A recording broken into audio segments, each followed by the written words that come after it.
सच्चिदानंद सदगुरु साईनाथ महाराज की जय। ओम साई राम। मित्रों, आप सभी हमारे साईं परिवार को साल 2026 की बहुत बहुत बधाई, शुभकामनाएं।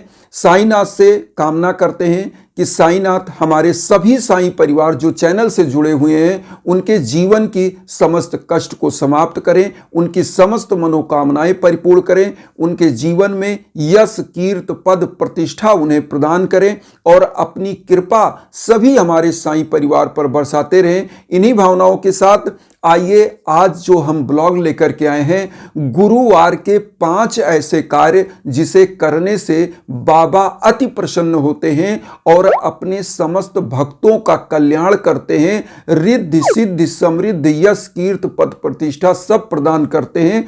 आज के ब्लॉग में यह 5 कार्य क्या हैं जो गुरुवार से अगर हम शुरू कर दें तो बाबा की कृपा बरसती रहेगी। इस 2026 में आप माला माल हो जाएंगे। तो आइए जानते हैं वह उपाय क्या है, क्या 5 ऐसे कार्य हैं जो करने चाहिए। देखिए, गुरुवार का दिन गुरु का दिन होता है। कहा जाता है हरि रूठे गुरु ठौर है, गुरु रूठे नहीं ठौर। ईश्वर रूठ गया तो गुरु का शरण है और गुरु रूठ गया तो किसी का शरण नहीं है। क्यों ऐसा कहा गया है यह समझिए। गुरु ज्ञान का प्रतिनिधित्व करता है और जिसके पास ज्ञान ही नहीं होता है वह कटी पतंग हो जाता है, क्योंकि वह कब कहां विलीन हो जाए कोई पता नहीं होता। इसलिए गुरु की महत्ता को इस कलयुग में प्रमाणित किया गया है और जो भी गुरु को साध लेता है इस कलयुग में उसका कभी कोई आगा रोक नहीं सकता। वह व्यक्ति नित्य नए ऊंचाइयों को छूता है और प्रगति के मार्ग पर सदैव अग्रसर रहता है, क्योंकि बाबा की कृपा बरसती है। तो गुरु की कृपा प्राप्त करने के लिए क्या करना है? प्रथम कार्य, गुरुवार को बाबा के सम्मुख एक घी का दीप जलाएं और शाम को तो निश्चित रूप से एक दीप घर में जलाना ही जलाना है। मैं यह बात इसलिए कह रहा हूं कि पुरातन समय से और बाबा स्वयं इस उपाय को करते थे। आप लोगों को पता होगा 4 से 5 जगहों पर भिक्षाटन करते थे बाबा और उसके बाद तेल मांग कर लाते थे, उससे दीप जलाते थे। जैसा कि आपने एक साईं सच्चित्र में कहानी भी पढ़ा होगा कि कुछ लोगों ने बाबा को तेल नहीं दिया था तो बाबा ने क्या किया कि उस टमरेल में उस गैलन में जल डाल करके उसको भी पी लिया और उसके बाद पानी से ही दीप जला दिया था। तो बाबा की कृपा बहुत ही प्राप्त होगी एक दीप जलाने से। दीप कैसे जलाना है? जब बाबा की आप पूजा कर रहे हो तो उस समय एक घी का दीप गुरुवार को जलाएं और घी का दीप जलाने से माँ वैभव लक्ष्मी अति प्रसन्न होती हैं। और गुरुवार का जो दिन होता है या गुरु का दिन और भगवान विष्णु का दिन होता है तो भगवान विष्णु के साथ उनके चरण कमल में माँ लक्ष्मी विराजमान होती हैं। तो आपको क्या करना है? बाबा के सम्मुख एक दीप जलाइए और शाम को इस दीप को क्या करिएगा, अपने घर के एग्जिट पॉइंट से राइट हैंड साइड में रखिएगा। दीप जलाने का इसीलिए मंत्र लिखा गया है, शुभम करोति कल्याणम आरोग्यम धन संपदाम शत्रु बुद्धि विनाशाय दीपकाय नमोस्तुते। मतलब यश कीर्त पद प्रतिष्ठा सब कुछ देती है और जो शत्रु की बाधा भी अगर आपके घर पर है तो वह भी समाप्त कर देती है। एक दीप, तो एक दीप प्रज्वलित करें बाबा के सम्मुख और अपने घर के मुख्य दरवाजे पर इवनिंग टाइम में, शाम के टाइम में जरूर प्रज्वलित करें। दूसरा, बाबा को भोग लगाएं। गुरुवार को खिचड़ी का भोग, पीला पुष्प चंदन वगैरह, बाबा को पीला चंदन लगाएं, स्वयं पीला चंदन लगाएं और गुरुवार को खिचड़ी का भोग लगाएं। कुछ गरीबों को आप स्वयं परिवार तो खिचड़ी का भोग पाए ही पाए, खाएं, लेकिन कुछ गरीबों को भी दान दें। तो इससे क्या होता है, बाबा अति प्रसन्न होते हैं। और यह उपाय बाबा स्वयं करते थे। जो आज हम उपाय बता रहे हैं बाबा स्वयं करते थे। अपनी लीलाओं के माध्यम से वह चाहते थे कि हमारे भक्त भी ऐसा कार्य करें। तो आज भी शिरडी में देखिए एशिया का सबसे बड़ा प्रसादालय है जहां लाखों लोग एक साथ बैठकर बहुत नॉमिनल चार्ज, उसको हम चार्ज नहीं कहते, मतलब फ्री ऑफ कास्ट समझिए, वहां पर भोजन दान दिया जाता है। क्यों ऐसा किया जाता है? क्योंकि बाबा अपने जीवन काल में 4 से 5 घर भिक्षाटन करते थे और जो मांग कर लाते थे उसे खिचड़ी बनाकर सभी लोगों में वितरण कर देते थे। तो खिचड़ी का भोग जरूर गुरुवार को लगाइए और कुछ गरीबों को खिचड़ी, जो ऐसे लोग हैं उनको दान दीजिए, भोजन कराइए।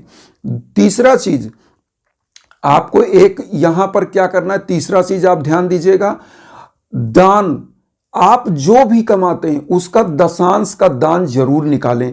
मैं आपको यह चीज कई ब्लॉग में बता चुका हूं, लेकिन एक चीज यहां पर और कहूंगा कि गुरुवार को अगर आप कुछ भी दान करते हैं उसका 1000 गुना फल आपको प्राप्त होता है, क्योंकि साईनाथ स्वयं यह मैसेज अपनी लीलाओं के माध्यम से अपने भक्तों को दिया करते थे कि गरीबों दीन दुखियों को सहयोग करना। जो लिखा है ना कि पक्षी के पिए से घटे न सरिता नीर, तो कहने का मतलब यह है कि अगर थोड़ा सा दान आप कर देते हैं तो उससे आपका धन नहीं घटता और धन वृद्धि होती है, क्योंकि वह अक्षय पूंजी बन जाती है। दशांश दान हमारे हिंदू परंपरा में सबसे कम दान है। दशांश मतलब अगर 100 रुपए आप कमा रहे हैं तो केवल दशांश 10 रुपए का दान, और 10 रुपए अगर आप दान करते हैं तो जो 90 रुपए बचता है वह 90 अरब के बराबर हो जाता है।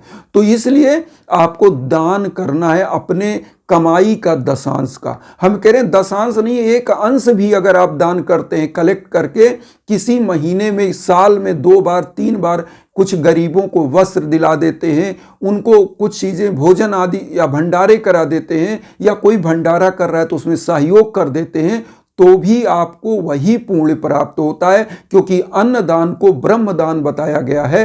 तो अन्न का दान करा दीजिए या वस्त्र का दान कर दीजिए। दान करने से धन कभी घटता नहीं और अक्षय पूंजी बन जाती है, वह धन कभी खत्म नहीं होता। तो ये तीसरा चीज। अब चौथा चीज यहां ध्यान दीजिएगा, जब भी बाबा की पूजा करें तो यहां पर एक चीज आप ध्यान दीजिएगा, अगर आपके घर में लगातार बाधाएं चल रही हैं तो एक धूनी प्रज्वलित करिए, और गुरुवार को तो अक्षर या धूनी प्रज्वलित करिए। बाबा स्वयं एक धूनी प्रज्वलित करते थे, आप सब लोग जानते हैं। इस धूनी को प्रज्वलित करिए। धूनी में बहुत सारी चीज हैं, जैसे आप गुग्गुल उसमें डाल सकते हैं, कपूर जला सकते हैं, उसमें इलायची डाल सकते हैं, हरी वाली इलायची, लौंग डाल सकते हैं, पीला सरसों आप डाल सकते हैं। ये सब आपके घर की बाधाएं दूर करेंगी। तो सबसे पहले आप क्या करें, बाबा की जो डेली की पूजा करते हैं वह कर लें। बाबा को पीले आसन पर स्थापित करें, बाबा को पीला पुष्प चलाएं, भोग लगाएं, और उसके बाद आप जो डेली का पूजा जो करते हैं, साईं चालीसा, साईं बावनी, 11 वचन, वह कर लें। और उसके बाद एक कपूर प्रज्वलित करें। कपूर के बाद उसमें गुग्गुल डालें। गुग्गुल के बाद उसमें 2 इलायची, 2 लौंग डाल दें। उसके बाद थोड़ा सा जो है उसमें पीला सरसों डाल दें, और इसको प्रज्वलित करके इसका धुआं पूरे घर में कोने कोने में दिखाएं, तो आपके घर की बाधाएं समाप्त होती हैं। 5वां कार्य आप समझ लीजिए, बाबा स्वयं कहते थे कि समस्त जीव जंतुओं पर आप दया करें। समस्त जीव जंतुओं में, समस्त सृष्टि के जो भी जीव हैं उसमें मेरा ध्यान करें, मेरा दर्शन करें। तो ऐसा बाबा ने स्वयं कहा है, और सभी जीव जंतुओं में मैं ही विराजमान हूं, बाबा स्वयं कहते हैं, क्योंकि बाबा सर्वज्ञ हैं, सर्वत्र है। तो आपको क्या करना है, गौ माता को, या आपके घर पे कोई कुत्ते वगैरह आते हैं तो उनको भोजन जरूर कराएं। इससे क्या होता है, आपके घर में धन लक्ष्मी की वृद्धि होती है और समस्त ग्रह शांत होते हैं। गौ माता में 33 कोटि के देवता निवास करते हैं। अगर गौ माता को गुड़ और रोटी खिलाया जाए गुरुवार के दिन, तो आपके समस्त पाप कर्म क्षीण हो जाते हैं, समाप्त हो जाते हैं, और आपका उदय हो जाता है, सौभाग्य का उदय। तो गुरुवार के दिन आप क्या करें कि गुड़ जो है और रोटी गौ माता को खिलाएं और कुत्तों को भी भोजन दें। बाबा के दरबार में आज भी अगर आप शिरडी कभी जाएंगे दर्शन करने तो देखते होंगे बाबा के स्थान तक कुत्ते पहुंच जाते हैं। कोई मारता नहीं, कोई डांटता नहीं, क्योंकि बाबा स्वयं बहुत प्यार करते थे जानवरों को, गौ माता को। तो आप अगर उनको भोजन देते हैं तो आपकी समस्त पाप कर्म समाप्त होते हैं, आपके सौभाग्य का उदय हो जाता है। यहाँ पर एक चीज और कहेंगे कि जब आपके जीवन में भीषणतम बाधाएं चल रही हों तो यज्ञ याजन हवन पूजन जरूर कराइए। हम अब आपको व्हाट्सएप का नंबर भी दे रहे हैं, साथ साथ इंस्टाग्राम का लिंक पहले से भी दे रहे हैं। तो आप इन दोनों प्लेटफॉर्म पे किसी पर भी हों तो आप जरूर उस पर कांटेक्ट करिए, कॉल करिए, मैसेज करिए। आपके नाम गोत्र पर संकल्प होकर जब यज्ञ याजन हवन होता है तो आप विश्व के किसी कोने में हो, वह अदृश्य ऊर्जा आप तक पहुंचती है और आपका कल्याण होता है। क्योंकि बहुत सारे ऐसे बंधु बांधव हैं जो इधर उधर भटकते रहते हैं। मैं बार बार कहता हूं, कहीं भटकने की जरूरत नहीं है। आप इंस्टाग्राम पर, व्हाट्सएप नंबर पे, किसी भी प्लेटफॉर्म पे उस पर कॉल करिए निसंकोच। जो अगर पूजा पाठ के बारे में भी समझना चाहते हैं तो उस पर समझ सकते हैं। अगर कोई पूजा कराना चाहते हो तो उस पर निश्चित आपके लिए होगा। इन्हीं भावनाओं के साथ एक चीज कहेंगे कि वसुधैव कुटुंबकम की जो भावना हम लेकर चल रहे हैं उसमें आप सभी लोग चैनल को सब्सक्राइब करके हमें भी अपना परिवार बनाइए और उन बंधु बांधवों तक वीडियो को जरूर शेयर करिए जो किन्हीं कारणों से कष्ट में, दुख में। इसी भावना के साथ ओम साई राम।